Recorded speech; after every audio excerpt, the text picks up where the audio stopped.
Once there was a great Zen master named Renai. He was known far and wide for his wisdom, and people often came to visit him.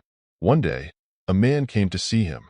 The man was not in a good mood, and as a result, when he entered the room, he pushed the door and slammed it hard. He removed his shoes and threw them aside.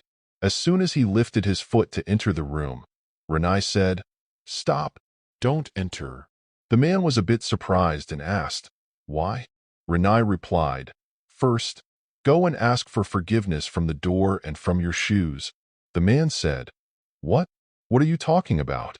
I have heard people saying that Zen masters are mad, but I did not believe it. But now, I think it is true. What nonsense are you talking about? Do people ever ask for forgiveness from doors and shoes? Then why should I ask for forgiveness from a door and shoes? That is so embarrassing." Renai responded, "If you can't ask for forgiveness from the door and shoes, then leave from here and never come back. If you can be angry at your shoes, then why can't you ask for forgiveness from them? You may never have realized how foolish it is to be angry with shoes. If you can relate to shoes with anger, then why can't you relate to them with love? When you slam the door in anger, you establish a relationship with the door. You behaved wrongly, immorally toward it. The door did nothing wrong to you. If you can slam the door in anger, then why can't you ask for forgiveness from it? A relationship is a relationship. Anger is also a relationship, and so is love. If you can't apologize to these things, then don't come in." The man was stunned after hearing this from the Zen master. He had never thought this way in his life, but in the presence of Renai's calm nature, the man himself became calm and understood the logic behind the master's words. He realized that if he could express anger, then he could also express love. The man went to the door, touched it, and bowed.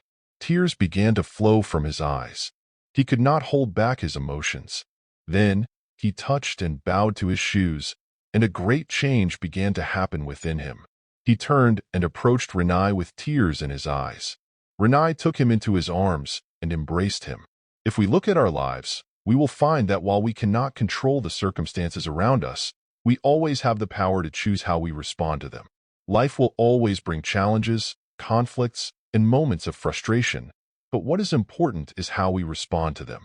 We always have a choice in how we can respond. We can either react out of anger, or we can overcome anger and replace it with love. There is plenty of anger and violence in the world.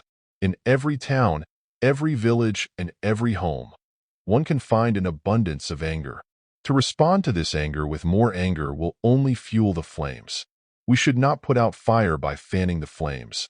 We have to smother the fire, not fan it. And we can smother the fire of anger with love and forgiveness. It takes a lot of energy to respond in anger, and the response tends to deplete our energy and drain us. But if we use our energy to respond lovingly, we will not only bring harmony to the situation, but we will be energized by that love too. When we act lovingly, we open the door of divine love to flow through us. We are energized and boosted by this divine love. Therefore, the next time you find yourself in a situation where anger is taking place, just become aware of your emotions and try to respond with love instead of anger. You will find that responding with love will have a great effect both on the situation and on your own well-being. Let us bring harmony and peace to the world.